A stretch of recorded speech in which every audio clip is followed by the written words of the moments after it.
Welcome to our chat. Today we're unpacking something really rich. It's fascinating how ancient stories of heroes like Odysseus weeping on Calypso's island mirror the challenges men face in expressing emotion today. Yeah. So, you're saying even our classic heroes had moments of vulnerability, Exactly. It's like, even the mighty Odysseus couldn't escape his inner storms despite all the luxury around him. right? And that really sets the stage for our discussion on modern men grappling with the stigma of showing emotion. I get that. But what do you think makes modern men still so hesitant, even when we know mental health struggles aren't new? Well, it's partly cultural. For instance, recent statistics show more than 6 million men in the US experience depression each year, and suicide rates are uh 3.63 times higher among men Yeah. than women. Cultural expectations have long dictated that men remain stoic, and expressing your feelings is often seen as a sign of weakness. So, in a way, these outdated societal norms make it tough for men to seek help or, share their struggles openly. Precisely. It's like wearing a suit of armor made of silence. Men learn early on that sharing vulnerabilities is risky, which only compounds mental health issues over time. Right. And I guess that's where strong relationships and social support come into play. Absolutely. Studies, like one from the American Journal of Men's Health, show that men with robust social networks tend to experience fewer depressive symptoms. It's almost as if, having someone to talk to creates a safety net that buffers against emotional Yeah, that makes turmoil. sense. So, essentially, the remedy is not just individual therapy, but also building solid interpersonal bonds. Exactly, and that's where Dr. Gottman's work really shines. His research emphasizes developing a richer vocabulary around emotions, which is critical for forging deeper connections. Right. Can you elaborate on how Gottman's approach helps in this regard? Sure. Essentially, Gottman promotes a relationship focused approach where men learn to, you know, identify and name a broad range of emotions. This isn't just about saying I'm sad or I'm angry. It's about articulating the subtle nuances of what you feel, and that in turn helps you communicate better without fear Got of it. judgment. That sounds incredibly insightful, but isn't there an argument that focusing on emotional vocabulary can be, um, a bit simplistic?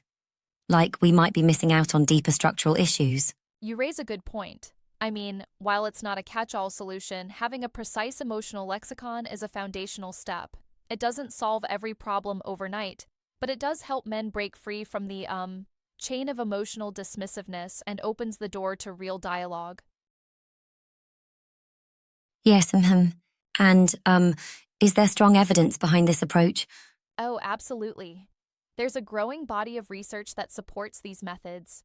Studies have shown that men who engage in more authentic emotional exchanges and cultivate supportive relationships cope better with stress, anxiety, and depression. It's like, nurturing a garden. The more attention you give it, the more it thrives. Right. It definitely recasts what strength looks like today, doesn't it? Instead of measured silence, it's about genuine, raw honesty. Yes, you nailed it. True strength isn't about bottling up your emotions. It's about having the courage to be vulnerable and to reach out for support. Mm. That's a beautiful contrast, isn't it? Ancient figures with tears and today's men embracing vulnerability as a hallmark of strength. Exactly, it's like a full circle moment. Odysseus represents that timeless human experience, the internal struggle beneath external bravery. And today, men are finally challenging the outdated notion that real men Right, don't absolutely. cry. But I wonder, don't these discussions sometimes gloss over intersections like race, class, or even sexuality? There's a nuance here that might be missing from the broader conversation on men's mental health. That's a fair critique. While this particular discussion emphasizes traditional masculine norms, it does leave room for considering layered realities of different groups. It primarily focuses on the general societal conditioning that discourages emotional expression. Still, you're right, nuance matters in every conversation. Yeah, It's really a wake-up call that even with all the progress, some areas still need more tailored attention. Absolutely. And expanding on that, there's also a practical angle here. The Gottman Institute not only emphasizes emotional tools, but also offers products and workshops like the Relationship Advisor and the Art and Science of Love workshop. These resources help couples and individuals navigate their emotional lives with proven techniques. Right, yeah. I noticed that too, like using a digital program to guide relationship wellness. It's cool to see research-based methods making their way into everyday tools. Right. These programs break down the process into manageable steps. They help you analyze your relationship strengths and weaknesses and create a customized path for better communication and deeper connection. Exactly. So, it's all about equipping men not only for personal growth, but also for enriching their relationships. Precisely. When men develop these skills, it's not just about feeling better individually, it creates a positive feedback loop in their relationships. The more comfortable they are with expressing emotions, the stronger their support Right on. networks become. And the testimonials from these workshops, like the stellar feedback from participants, really underscore the practical benefits. Absolutely. These real-life examples show that when men step out of their comfort zones to express their full emotional range, relationships flourish and personal well-being improves. It's like an invitation to, true personal evolution. Yeah. It's fascinating how a conversation that started with an ancient epic can so deeply inform today's understanding of mental health and connection. Exactly. It's a continuum. Odysseus's weeping isn't a sign of weakness, but a signal of deep emotional truth. And, today's research bridges that ancient insight with modern science. Yes, totally. In the end, isn't it about embracing all parts of ourselves? The idea that true strength comes from acknowledging our vulnerabilities. Absolutely, it really does. Real strength is about, confronting your inner storms rather than hiding them. It's a brave act to express what you feel and to ask for help, which then builds resilience in more ways than one. Right.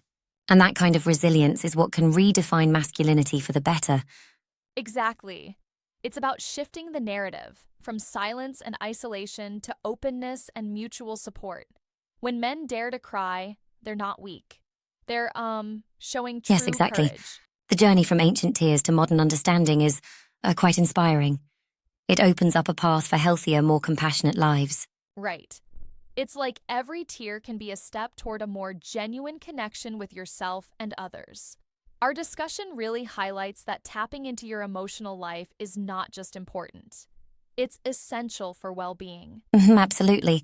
And as we look forward to the future, it seems clear that fostering this kind of open dialogue is key, especially with initiatives during Men's Mental Health Month.